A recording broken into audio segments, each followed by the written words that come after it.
कार्यक्रम के पुण्यार्जक हैं श्री दिगंबर जैन संरक्षणी सभा एवं सकल जैन समाज, जबलपुर, मध्य प्रदेश।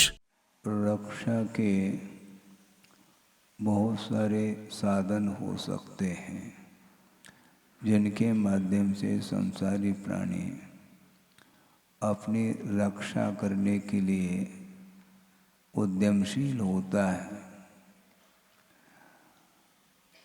किंतु कितने भी रक्षा के साधन आपके पास उपलब्ध हो, फिर भी वो सारे साधन काम में नहीं आ सकते, क्योंकि ये सारे बहिरंग साधन माने जाते हैं।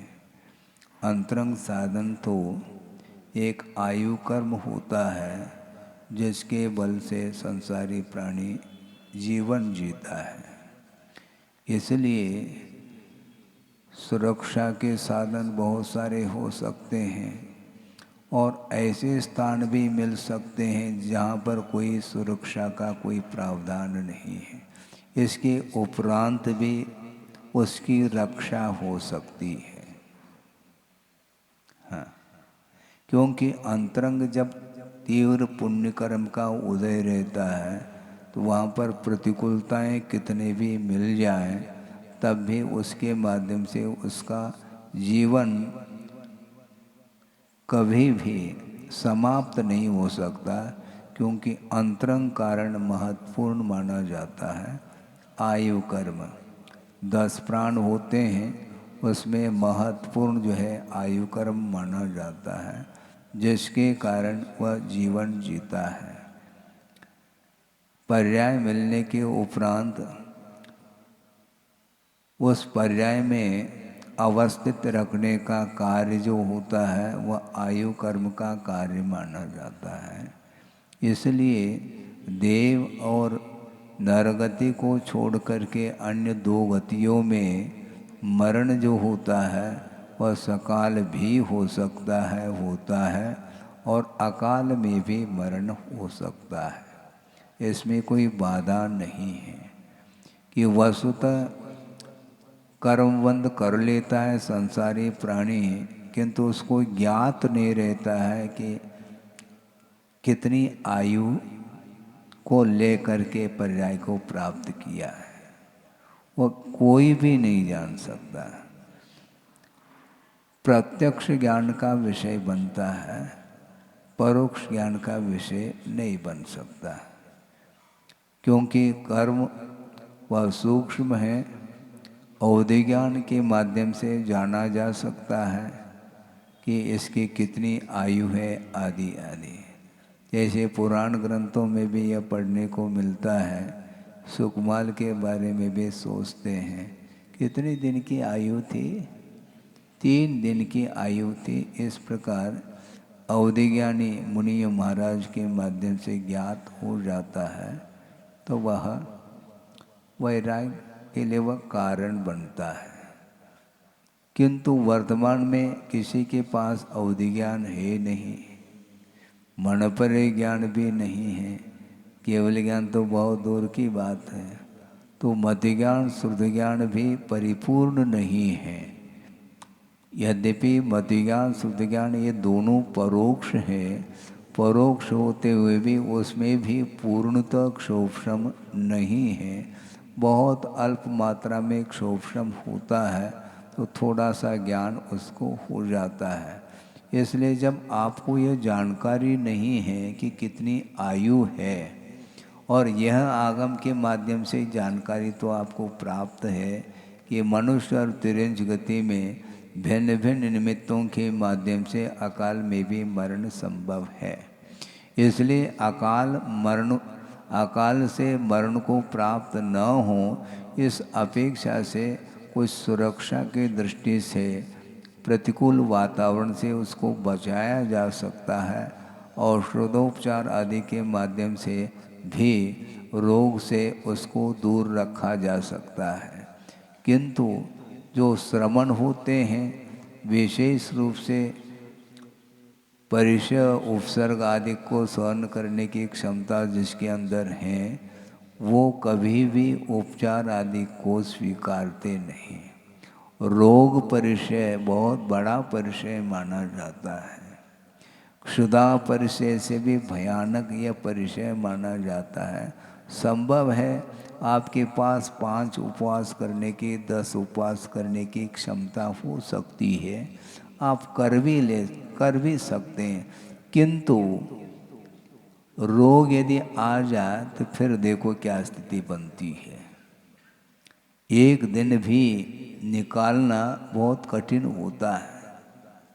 10 दिन का वह उपवास आपके लिए अखरेगा नहीं, किंतु एक दिन 2 दिन में यदि मान लो 104, 5 डिग्री, 6 डिग्री बुखार आदि आ जाए और कोई भी भयानक व्याधि हो जाए तो उसको वह सहा नहीं जाता, असह्य हो जाता है, इसलिए उसका उपचार आदि भी वह कर लेता है।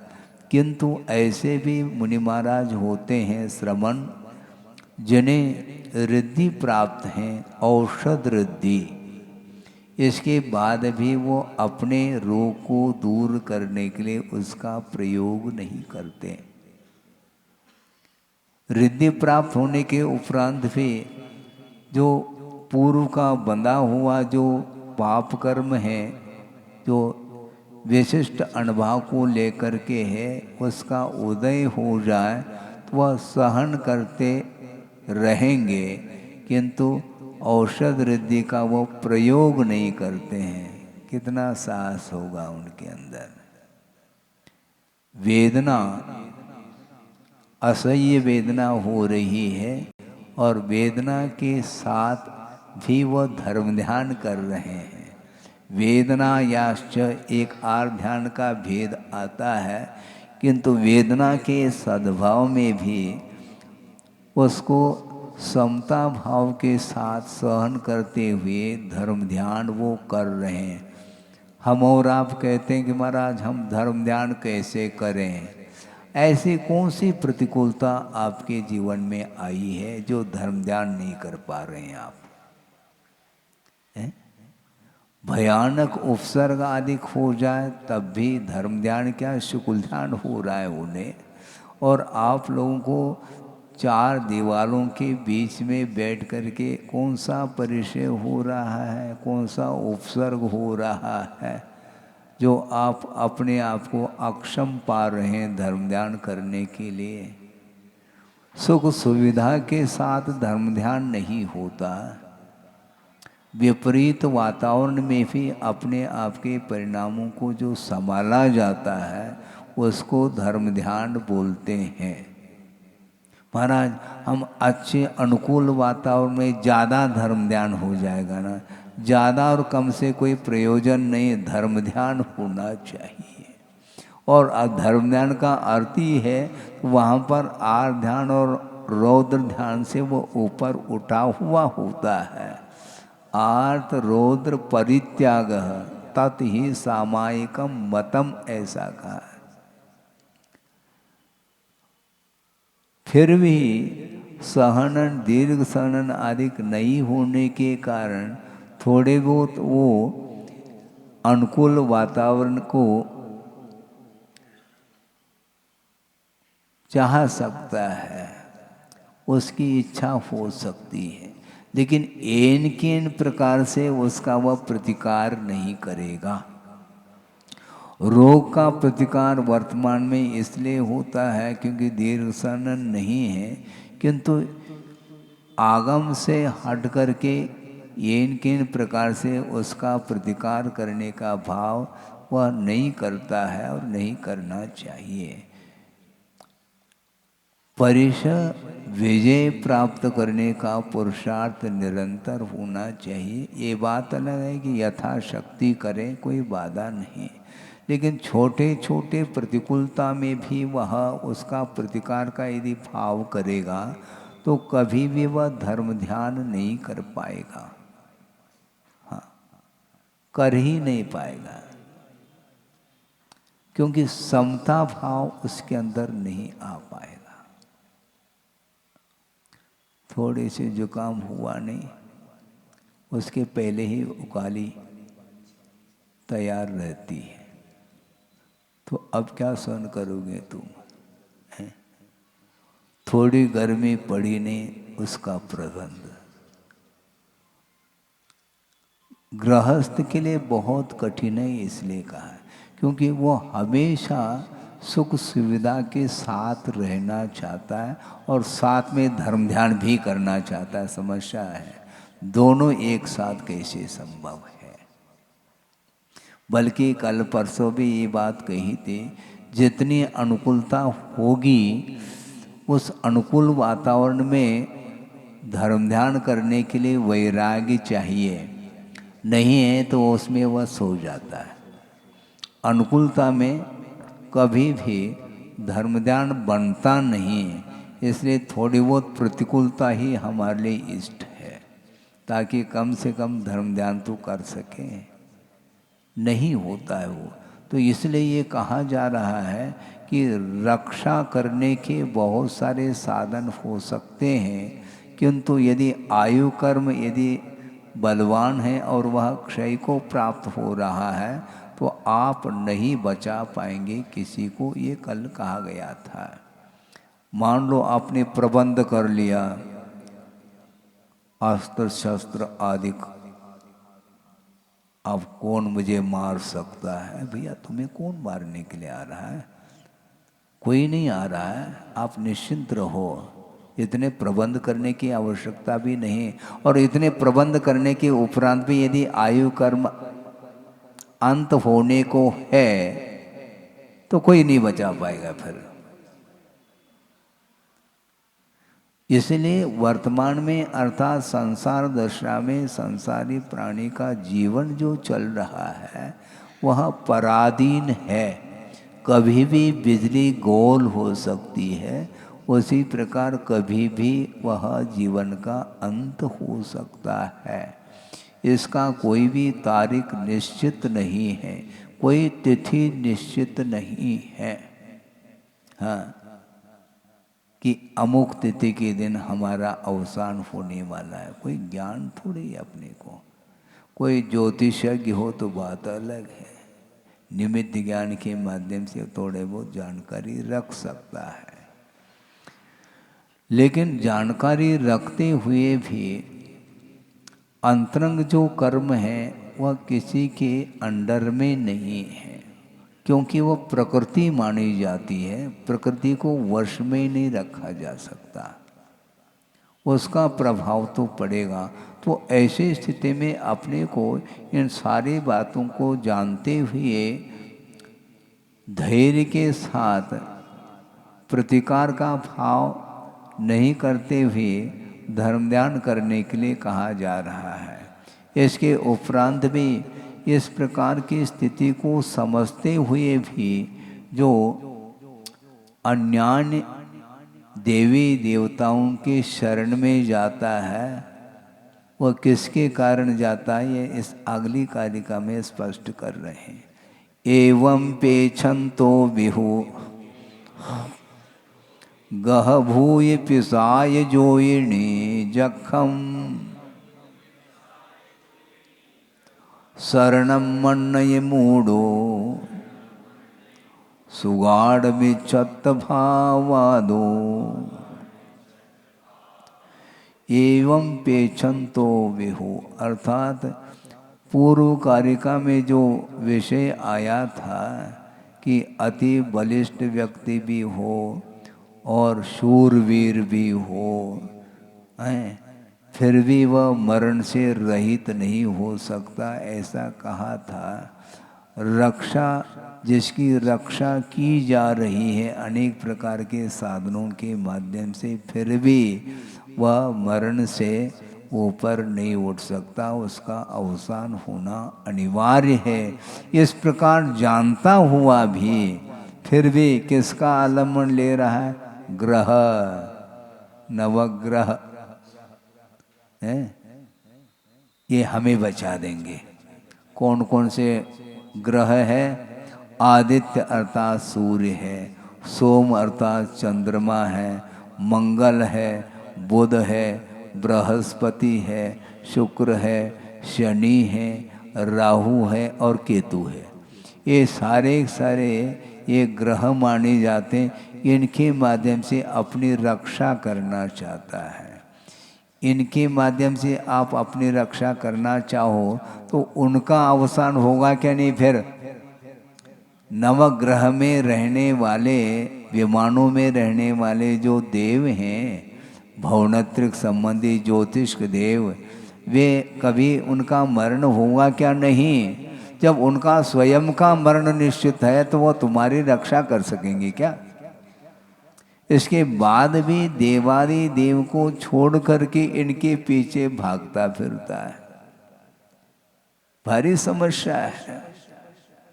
हाँ, देवास चतुर्निकाय, 4 प्रकार के देव तो हैं, उनका अस्तित्व है, हम उनको मानते भी हैं। मानते का अर्थ क्या है? उनकी आराधना नहीं करते हैं, उनका अस्तित्व है।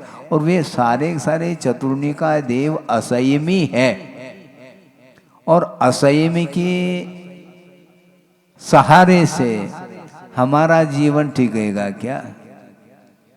पंच परमेष्टि का सहारा लेना नहीं चाहता, क्योंकि पंच परमेष्टि हमें थोड़ी बचाते हैं और ग्रह इत्यादि बचा सकते हैं। ये चालू हो गया ये है?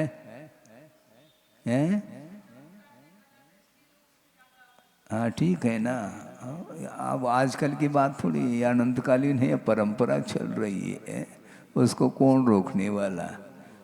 भूत अर्थात व्यंतरादिक देव, किन्नर, किम पुरुष, महोरग, गंधर्व, यक्ष आ गए। देखो, यक्ष आ गए तो यक्षिणी भी आ गई, देव है तो देवांगना भी है ना। ये सारे सारे हमारी रक्षा करते हैं, इस प्रकार वह भाव रखता है। किसके कारण? सुघाड़ विच्छत भावादो, मिथ्यात्व का जो भाव है वह प्रगाढ़ता को प्राप्त है, उसके कारण ही इस प्रकार इन सरागी देवी देवताओं के शरण चला जाता है संसारी प्राणी। पिशाच है, उसी का एक भेद है। और भी योगिनी, लौकिक जो अनेक प्रकार के योग साधना करने वाले, और वो कौन हो सकते हैं? कोई भी हो सकता है। बहुत सारे नाम गिनाए हैं, उससे हमें कोई प्रयोजन नहीं है, किंतु उनके शरण चला जाता है संसारी प्राणी। ये मिथ्यात्व का परिणाम है, ऐसा कहा है। इसका जानता हुआ भी जिसको ज्ञान नहीं है वह इस प्रकार के अनेक प्रकार के देवी देवताओं के आलम्बन ले लेता है तो वह अलग विषय है। जानता हुआ भी वह मिथ्यात्व का ऐसा परिणाम है, प्रभाव है कि वह छोड़ना नहीं चाहता है।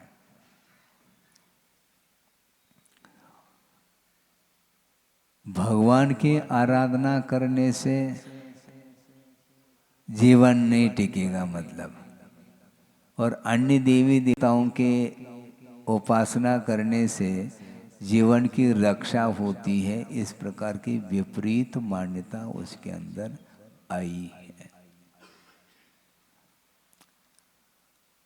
दूसरी बात ये है, डॉक्टर वैद्य आदि हैं, वो औषध आदि के माध्यम से आपकी रोग को ठीक कर सकते हैं, इसमें बाधा नहीं। आयु कर्म यदि है तो वह अकाल मरण से उसको बचाया जा सकता है, लेकिन बचाने का अर्थ ये थोड़ी कि वो गुरु हो गए हैं। वो गुरु हो गए क्या? गुरु नहीं हुए वो, क्योंकि आप दान देते हैं, औषध दान कर रहे हैं, तो बस अब आपकी आराधना करनी पड़ेगी अपन को, ऐसा संभव नहीं है। आपका कर्तव्य है, आप करें तो ठीक, नहीं करें तो वो कभी भी याचना नहीं करते हैं। याचना के साथ श्रवण की क्रिया नहीं हो सकती कोई भी। याचना यदि करते हैं तो गुरु के चरणों में जाकर के रत्नत्रय की याचना अर्थात प्रार्थना करते हैं, निवेदन करते हैं कि भगवान आप हमें रत्नत्रय प्रदान करके हमें अनुग्रहित करें। इस प्रकार भाव गुरु के चरणों में, प्रभु के चरणों में किया जा सकता है। किंतु इस पार्थिव शरीर की सेवा शुश्रूषा आदि के अपेक्षा से किसी ने सहयोग दिया है तो वैयावृत्ति उसने की है, तो वैयावृत्ति के माध्यम से उसको लाभ नहीं मिल रहा है क्या? और क्या चाहते हो? हा? बल्कि पात्र का महत्व है दाता की अपेक्षा। हाँ महाराज, पात्र का हाथ तो नीचे है, दाता का ऊपर है, ऐसा कहा था गुरुदेव के सामने। तो गुरुदेव ने कहा कि हाथ किसका कप रहा है? दाता का कप रहा है क्या पात्र का? है? दाता का हाथ कप रहा है, कहीं ऐसा न हो कि कहीं अंतराय न हो जाए, हमारे द्वारा कोई गलती न हो जाए, इस प्रकार उसके अंदर भय बना हुआ है। तो ऊपर और नीचे से कोई प्रयोजन नहीं। वस्तुतः जो दाता है वह पात्र के लिए दान दे करके वह पुण्य साथ से पुण्य का अर्जन कर रहा है। तो साथ से पुण्य के अर्जन में कौन सहयोग दे रहे हैं? पात्र ही सहयोग दे रहा है। पात्र के लिए विधिवत तुम दान करोगे तो तुम्हारे लिए उसका फल मिलेगा। हाँ, और विधिवत देना चाहिए। सब्जी मंडी नहीं आर के समय पे चौके में, वो चौका कहाँ रहेगा फिर? चौका का अर्थ शुद्ध होता है, कौन आ रहा है कौन जा रहा है।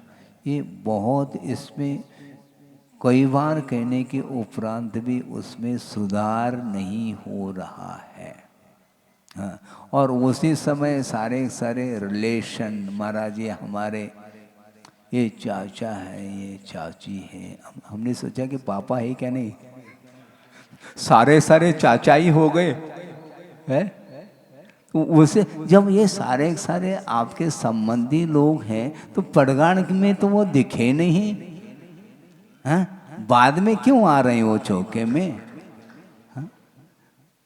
विधिवत पड़गान आदि करने के लिए खड़े होना चाहिए। उस समय वो कोई रिलेशन नहीं, बाद में आते वो संबंधी लोग। ऐसा नहीं होता।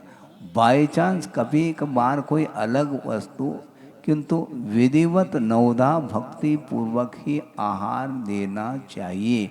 उसके माध्यम से जो पुण्य का संचय होता है वह अलग ही क्वालिटी का होता है। दाता के भी 7 गुण होते हैं, उसमें सत्य को भी रखा है, क्षमा को भी रखा है, संतोष को भी रखा है। भले ही नाम संतोष हो उनका, लेकिन संतोष गुण होना चाहिए, है? संतोष गुण होना चाहिए। 1 ग्रास दे दिया मान लो और किसी ने 4 दे दिया, बस शुरू हो गया यहीं पर संघर्ष। उन्होंने 4 ग्रास दे दिया और हमने 1 ही ग्रास दे दिया। अरे भाई संतोष तो धारण करो। कैसे धारण करें? हैं? शांति पकड़ो ऐसा कहते हैं तो वो उत्तर क्या देता है? हमने तो, हमारे लिए तो दोनों हाथों में थाली दे दी, पकड़ ली थाली को, और संतोष के हाथ से हम पकड़े।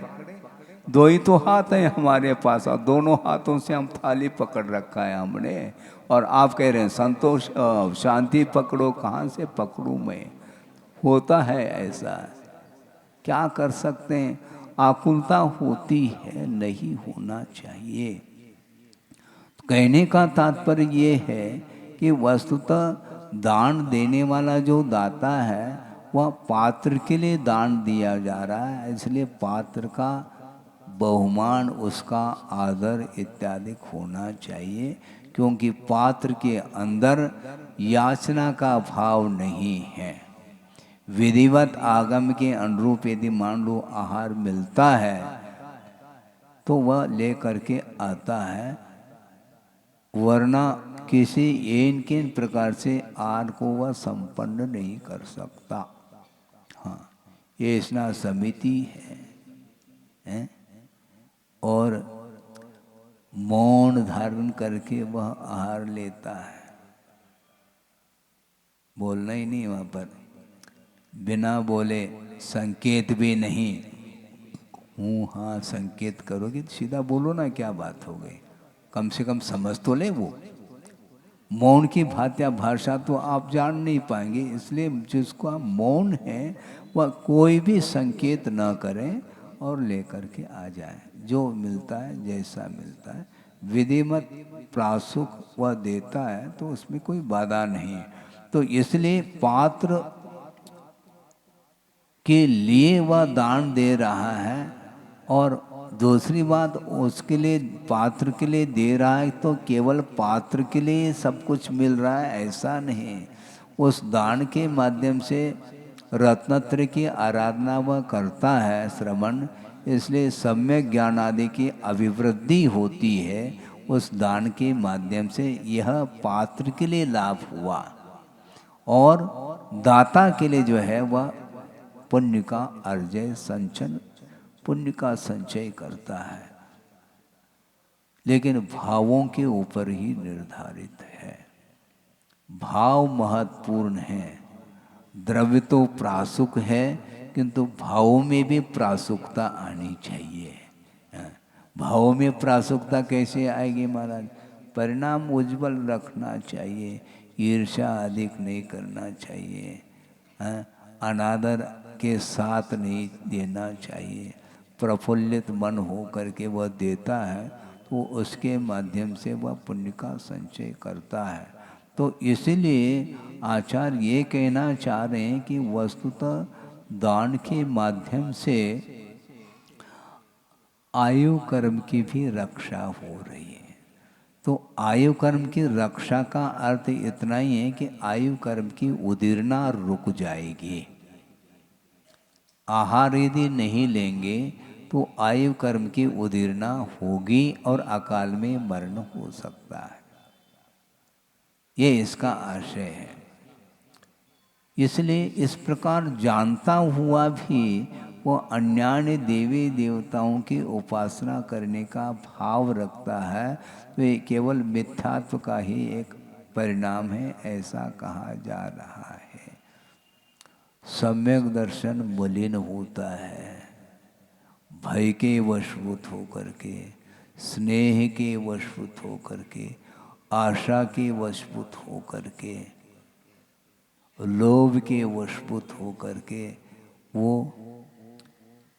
कुगुरु कुदेव कुशास्त्र इनकी वह आराधना करता है, इनके प्रति विनय भाव रखता है आदि आदि, तो नहीं रखना चाहिए सम्यक दृष्टि के लिए, ऐसा कहा है। नमोकार मंत्र का प्रभाव समाप्त हो गया क्या? उनकी आराधना करने के लिए आप जा रहे हैं तो क्या सच्चे देवगुरु शास्त्र का प्रभाव कम हो गया क्या? पंच नमस्कार अंत समय में भी वही काम में आने वाला है। इसलिए पंच परमेष्टि के प्रति श्रद्धा का भाव होना चाहिए, बल्कि उसमें और दिनों दिन उसमें उस श्रद्धा में प्रगाढ़ता आनी चाहिए। वो नहीं हो पाता और बहुत जल्दी वह वैनिक मिथ्यात्व एक आता है। कल बात करी थी 4-5 प्रकार के मिथ्यात्व। वैनिक मिथ्यात्व का अर्थ यही है, दोनों तरफ वह हाथ रख रहा है। सच्चे देवगुरु शास्त्र के पास भी जाकर के नमन का भाव रखता है, और अन्य देवी देवताओं के प्रति वहाँ पर जाकर के भी वह पूजन अर्चन का भाव रखता है। तो ये विनय दोनों तरफ कर रहा है, इसको वैनिक मिथ्यात्व कहा है। दोनों तरफ इसलिए कर रहा है कि इसमें उधर चले जाएं, इधर चले जाएं, कहीं भी चले जाएं तो हमारा काम होना चाहिए। हाँ, इस प्रयोजन को लेकर के वह दोनों तरफ वह भाव रख रहा है, ये नहीं होना चाहिए। जो जितना लौकिक होगा तो निश्चित रूप से इस प्रकार के उसके अंदर परिणाम आएंगे। लौकिक विनय अलग है, किंतु पारलौकिक जो विनय है वो अलग है। वो आपके जो पंच परमेष्टि हैं उनके पास आकर के उनकी वह आराधना कर सकता है, किंतु आपको उधर नहीं जाना चाहिए। है? होता है कि नहीं भाव? होता है महाराज। और मित्रता के कारण जाकर के वो हमारे पास आ रहा है तो हमें उनके पास जाने में क्या दिक्कत है? दिक्कत तो है। केवल मित्रता का निर्वाह नहीं करना है, किंतु मोक्ष मार्ग में जो सहयोग प्रदान करने वाले देव शास्त्र गुरु हैं उनकी आराधना करो, उनके प्रति श्रद्धा को मजबूत बनाओगे तो कभी भी आपको संकट नहीं आएगा। फिर भी यदि संकट आता है तो अतीत का किया हुआ ही एकमात्र कर्म का उदय आ रहा है, ऐसा मान कर के ही चलना चाहिए। नहीं है तो कभी भी वो हमारे लिए सहयोग दे नहीं सकते हैं। तात्कालिक उनके माध्यम से थोड़े बहुत सहयोग आपको मिल सकता है, किंतु मोक्ष मार्ग में उनका कोई भी सहयोग नहीं है, ऐसा कहा है। तो इसलिए स्नेह के कारण संसारी प्राणी कदम कदम पर वह विपरीत पथ पर चलने का भाव रखता है। ये स्नेह बहुत ठीक नहीं है। और लौकिक क्षेत्र में स्नेह को अच्छा मानते हैं आप। स्नेह को, इनका बहुत हमारे प्रति स्नेह रहा है। अच्छा, स्नेह का अर्थ क्या होता है? स्निग्धता, इसी का नाम है, चिकनाहट। स्नेह का अर्थ और कुछ नहीं है। एक सूत्र आता है तत्पार्थ सूत्र में, जो परमाणु हैं वे स्कंद के रूप में परिणत हो जाती हैं, तो उसके लिए कारण क्या है? स्निग्ध रूक्षत्वाद बंध, एक सूत्र आता है। स्निग्धत्व और रूक्षत्व गुण के माध्यम से उनका परस्पर में संबंध हो जाता है, वो सारे सारे परमाणु संगठित हो जाते हैं तो स्कंद का निर्माण होता है। और मान लो विघटित हो जाए तो पुनः वापिस वो स्कंद जो था वह बिखर जाता है। तो बिखराव और संगठन, ये दोनों स्निग्धता पर रूक्षत्व, इन गुणों के माध्यम से ही बंद होता है। उसी प्रकार परस्पर में जो लगाव आ रहा है वह स्नेह के कारण आता है। स्नेह रखने वाला व्यक्ति कदम कदम पर वह पराधीन होता चला जाता है। स्नेह रखने से ये प्रमाद है, ये प्रमाद को आपको समझना है। प्रमाद केवल एक प्रचलन में है कि निद्रा जो आती है उसी को प्रमाद के रूप में लेते हैं। आलस आ रहा है, किंतु आचार्य कहते हैं कि 15 भेद है, ये ध्यान रखो। कषाय को भी प्रमाद कहा है। 4 कषाय, 4 विखता हैं, 5 इंद्रिय के विषय, निद्रा और स्नेह, ये 15 प्रमाद है। सोचो,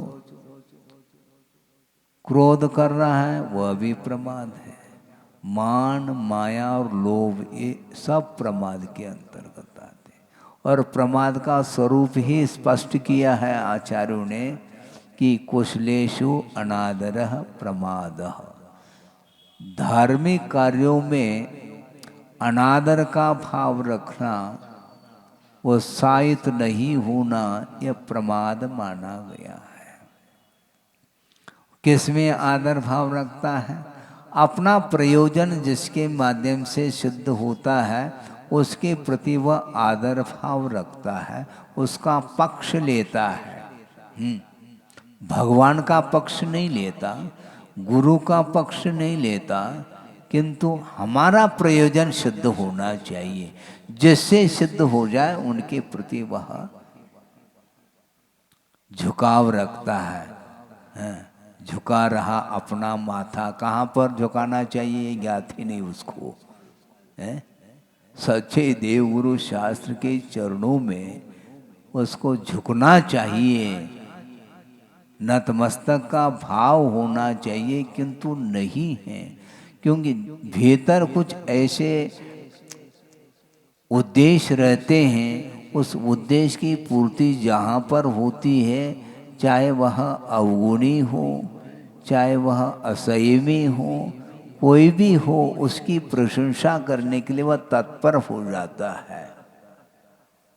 उसके द्वारा हमें मिल रहा है। छोटा बालक भी हो तो दद्दा बोलता है वो, क्योंकि उससे वो फूल जाता है इसलिए, और वो इसलिए फुलाता है, उसके माध्यम से नोट आएंगे ना। नोट और वोट का जमाना है, सीधी सीधी बात है। वोट इसलिए देता है, उसके माध्यम से हमारा कोई न कोई कार्य सध जाए, ये भाव है उसके अंदर। इसलिए वस्तुतः ये लोभ नहीं रखना चाहिए, क्योंकि इसके माध्यम से सम्यक दर्शन यदि उत्पन्न हुआ है पहले, वह मलिन होता चला जाएगा, और मलिन होता होता वह सम्यक दर्शन समाप्त हो सकता है। तो जिन साधनों के माध्यम से सम्यक की उत्पत्ति हुई है, उन साधनों के माध्यम से कभी भी सम्यक दर्शन का विनाश नहीं होगा, किंतु ठीक अनायतनों की ओर यदि झुकाव होता है तो उसके माध्यम से सम्यक दर्शन समाप्त होगा। इसलिए रागी, द्वेषी, मोही ऐसे देवी देवताओं की उपासना अधिक नहीं करना, और उसके माध्यम से अपनी रक्षा का भाव नहीं रखना चाहिए कि 4 दिन की भी यदि जिंदगी है तो हमें कोई बाधा नहीं, हमें तो बस शरण लेने योग्य पंच परमेष्टि है, यही हमारे लिए कहाँ तक पहुँचाएंगे, निर्वाण तक हमें पहुँचाने वाले हैं। हमें निर्वाण को प्राप्त करना है। निर्वाण के बिना जीवन का निर्माण नहीं हो सकता है। जीवन का निर्वाह नहीं करना है, जीवन को निर्माण करना है। जो पतित जीवन है उसको पावन बनाने के लिए जो पावन बन चुके हैं उनका आलम्बन हमें लेना है। उसके बिना हमारी रक्षा कोई भी नहीं कर सकता। इस प्रकार गाढ़ श्रद्धान होना चाहिए। कदम कदम पर वह श्रद्धान वह डगमगा जाता है। चल मल अगाढ़ आदि जो दोष लगते हैं वह इसी के कारण बहुत जल्दी वह शिथिल हो जाता है। श्रद्धान में स्थिरता नहीं रहती है। इन्हीं आशा इत्यादि के कारण ही वह जिसको पुरुषार्थ के माध्यम से प्राप्त किया है उसका महत्व नहीं आंक पा रहा है। शायद प्रवचन सार या समय सार आदि में प्रसंग आता है कि एक व्यक्ति है, कृषक है मान लो, वो कृषक क्या कर रहा है? फसल की रक्षा करने के लिए बाड़ी की आवश्यकता है ना? और वह चंदन की बाड़ी है या कपूर की बाड़ी, और फसल कौन सा है? प्याज। अब सोचो, विचार करो, ये उपयुक्त है क्या? प्याज की फसल है, उसकी रक्षा करने के लिए चंदन की बाड़ी लगाओ, तो क्या ये बुद्धिमत्ता है क्या? और वह एक व्यक्ति वह है जो रत्न है, बहुमूल्य रत्न, उसको वह भस्म बना रहा है, उसको जला करके। किमर्थम? किस लिए? बर्तन मांजने के लिए। बर्तन मांजने के लिए राख की आवश्यकता है, इसलिए वह रत्न राशि को भस्म कर रहा है और उससे बर्तन को मांजना है। यह भी अज्ञान माना जाता है, यह भी अज्ञान माना जाता है। और मान लो धागे की आवश्यकता पड़ गई तो वह क्या? हार को तोड़ रहा है, क्योंकि धागा चाहिए हमें गुदड़ी सीलने के लिए। गुदड़ी जानते हैं, आज तो मिलेंगे नहीं गुदड़ी है? सीने के लिए, सिलाई के लिए धागा चाहिए, और बाजार में धागा नहीं मिल रहा है उसको, और वह हार को तोड़ रहा है। ये सारे सारे जो है ना अज्ञान के परिणाम माने जाते हैं। उसी प्रकार रत्नत्रय को धारण करने के उपरांत भी वह पंचेंद्र के विषय संबंधी सुख को प्राप्त करने के लिए वह रत्नत्रय को भी वह धूमिल कर रहा है। ये आगम में लिखा है, पढ़ लीजिए आप, शायद प्रवचन सार में या समय सार में ये प्रसंग, टीका में प्रसंग आया है। हाँ बिल्कुल यही करता है, वो यही करता है। घानी में पेल दो, वो उफ नहीं करता है, किंतु रत्नत्रय की आराधना फिर भी उसके द्वारा नहीं हो रही है। वो क्या चाह रहा है महाराज? वही चाह रहा है जिसको छोड़ा है, जिसको छोड़ा है उसी को चाह रहा है वो। ये अज्ञान नहीं है क्या? ये निदान माना जाता है। निदान के माध्यम से सम्यक दर्शन की विराधना होती है, स्पष्ट है। निदान बंदेन सम्यक विराधनाम कृत्वा तत्र उत्पद्यते, वहाँ पर उत्पन्न हो जाता है। ग्रैवेक में चला जा रहा है, भवनत्रिक आदिक में उत्पन्न हो रहा है। क्यों?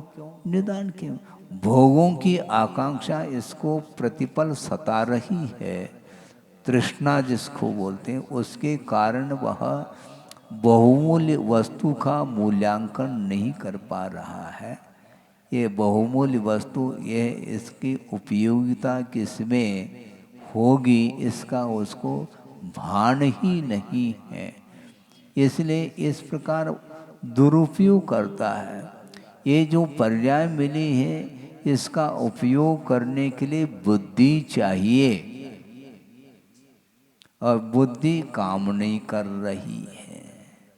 मोक्ष मार्ग में जिसकी बुद्धि काम कर रही है वो बहुत होनहार वह जीव है, ऐसा मानना पड़ेगा। हाँ,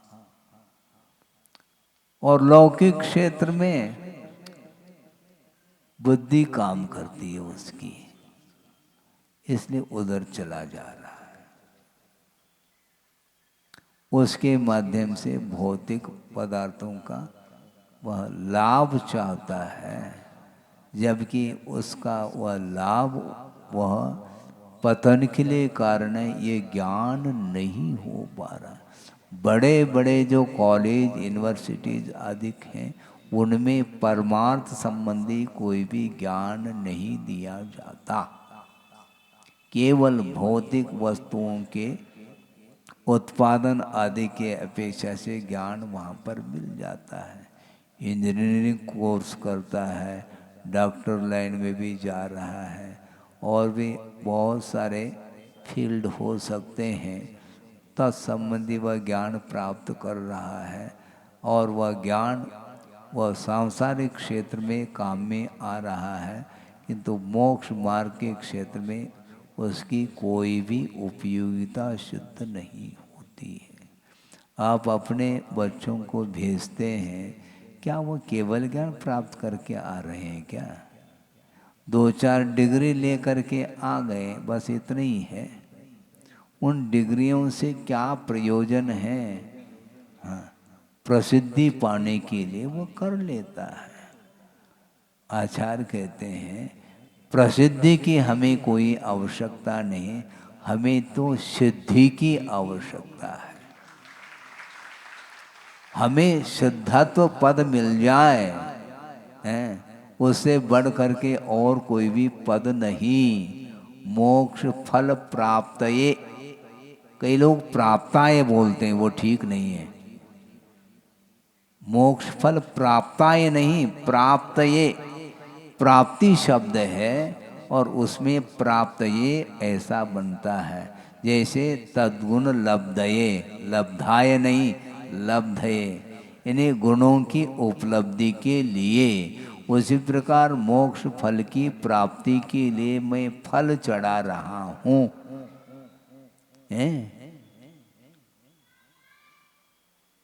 फल उठाना नहीं, एक बार चढ़ाया है, नहीं चढ़ाया, वस्तुतः इस मस्तक को चढ़ाओ, जहां कहीं भी नहीं चढ़ाओ। हैं, ये जो मस्तिष्क है ये श्रद्धा, इसलिए कह रहे हैं अनेक प्रकार के ग्रह है, भूत है, पिशाच है, यक्ष है, यक्षिणी आदि आदि, इनके चरणों में माथा रखना संसार को बढ़ाना है। इसलिए सोच विचार करके इस मस्तिष्क को समर्पित करो सच्चे देव गुरु शास्त्र के, उनके समीप जा करके इस मस्तक को समर्पित करना, फिर उठाना नहीं। अर्थात एक बार श्रद्धान कर लिया, अब अन्यत्र शरण जाने की कोई आवश्यकता नहीं। किंतु संसारी प्राणी रागी, द्वेषी, मोही होने के कारण, अज्ञान होने के कारण वह नहीं आलम्बन लेने योग्य पदार्थ का भी आलम्बन ले लेता है, और उसके माध्यम से अपने संसार को बढ़ाता है। हमें संसार को बढ़ाना नहीं है, ये इसका तात्पर्य है। इसलिए स्नेह के वशभूत होकर के वह अपने जीवन को वह पतन की ओर ले जाता है। इसलिए ये अशरण भावना के प्रसंग में यह विषय आया। जानते हुए भी वह अनजान बन बैठा है। वह ज्ञान किस काम का? जान भी रहा है, फिर भी उसकी जान चली जा रही है। वो जान भी रहा है और उसकी जान जा रही है। वो जानलेवा है। वो ज्ञान किस काम का है? उसका क्या महत्व है? उसके माध्यम से कौन सी प्रभावना होने वाली है? वही प्रभावना नहीं होती। इसलिए आप लोग स्वाध्यायशील हैं, स्वाध्याय करें आगम का, किंतु सही सही वस्तु तत्व का प्ररूपण करने वाला जो आगम है उसी का पठन पाठन होना चाहिए। अपने प्रयोजन को सिद्ध करने के लिए कोई भी आगम में यदि मान लो फेर फार किया जाता है तो उसको कभी भी नहीं पढ़ना चाहिए। हाँ, कभी भी नहीं पढ़ना चाहिए। उसके संस्कार विपरीत होते चले जाते हैं। खुंद खुंद स्वामी ने क्या लिखा है और क्या अर्थ निकाला जा रहा है, बहुत कठिन काम है ये। और समय मिलने पर और इस विषय को खोला जा सकता है। आपका समय हो चुका है, 9:30 बज चुके हैं। इतना ही पर्याप्त समझता हूँ कि यह अशरण भावना को निरंतर भाते रहिए। शरण लेने योग्य कोई भी नहीं, बल्कि पशु भी तिरंज हो करके भी सच्चे देव गुरु शास्त्र के प्रति ही समर्पण भाव रखते हैं। और अपन लोग तो मानव हैं, तो मनुष्यत्व, उसकी सफलता, उसकी सार्थकता सिद्ध करो। अपने लौकिक प्रयोजन को सिद्ध करने के लिए जहाँ कहीं भी जा कर के हम सहारा लेते हैं, वह सहारा ठीक नहीं। सहारा चैनल चल रहा है, उसकी क्या आवश्यकता हमारे लिए। हमारे लिए प्रभु, गुरु और शास्त्र, इनका सहारा हमें लेना है। हमें एक भी अक्षर यदि मिल जाता है, वह पर्याप्त है, वह श्रेष्ठ है। किंतु पंचेंद्रियों का पोषण करने वाला जो शास्त्र है, उसका हमें आलम्बन नहीं लेना है, भूल करके भी। लेकिन ये हो रहा है, होता है, होने में आश्चर्य नहीं, नहीं होने में आश्चर्य है। संसार में ये सब चलता चला जाएगा। बहुत सारे मार्ग हैं, मार्ग एक थोड़े ही। कल परसों भी हमने कहा था, मोक्ष मार्ग तो एक है, संसार के मार्ग अनेक हैं। जहाँ तुम्हें जाना तुम्हारी इच्छा है, एज यू लाइक, ऐसा कहा। आपकी इच्छा के ऊपर, हमारी इच्छा, भगवान की इच्छा के ऊपर नहीं चलता संसार। संसार तो अपनी इच्छा के ऊपर ही चलता है। और भगवान चाहते भी नहीं आपसे कुछ भी, वो क्या चाहेंगे। और आपसे मिलने वाला भी क्या है उन्हें, कि उन्होंने जो भी था उनके पास, उन्होंने सब छोड़ दिया है और हम बटोरने में लगे हैं। उन्होंने जो छोड़ा है उसको हम बटोर रहे हैं। बटोरो नहीं, पंच आश्चर्य हो गया है, हम बटोरने में लगे। रत्न को बटोरते हैं भैया, रत्न त्रय को बटोरो, बहुत कठिन है वो खेल नहीं है। ये बहुत दुर्लभतम वस्तु है। मनुष्य पर्याय मिलने के उपरांत भी, सारे मोक्ष मार्ग की योग्य साधन सामग्री मिलने के उपरांत भी उसका उपयोग मोक्ष मार्ग में कौन करता है, बहुत वह बड़भागी माना जाता है। उसके बिना संभव नहीं है। इसलिए शरण लेने योग्य हमारे लिए अन्य देवी देवताएं जो सरागी हैं, वो किसी भी प्रकार से हमारे लिए शरण लेने योग्य नहीं है। उनका अस्तित्व है क्या? नहीं, अस्तित्व तो है उनका, क्यों नहीं है। जब एक इंद्रिय का अस्तित्व है तो उनका भी अस्तित्व है। उनका हमें अवर्णवाद भी नहीं करना है, किंतु उनका जैसा स्वरूप है उसको उसी रूप में स्वीकारना चाहिए। क्योंकि चारों प्रकार के देव असंयमी होते हैं, तो हमें असंयमी के शरण नहीं लेना। जो वीतरागी देव होते हैं उनके शरण में जा कर के आत्म कल्याण करना है। यही एकमात्र उद्देश्य रहना चाहिए। बोधि समाधि परिणाम शुद्धि स्वात्मोपलब्धि शिव शोक सिद्धि चिंतामणिम चिंतित वस्तुदाने वाम वंदमानस्य ममास्तु देवी। परम पूजाचार्य गुरुवर श्री विद्यासागर मुनि महाराज की जय। इस कार्यक्रम के पुण्यार्जक थे श्री दिगंबर जैन संरक्षणी सभा एवं सकल जैन समाज, जबलपुर, मध्य प्रदेश।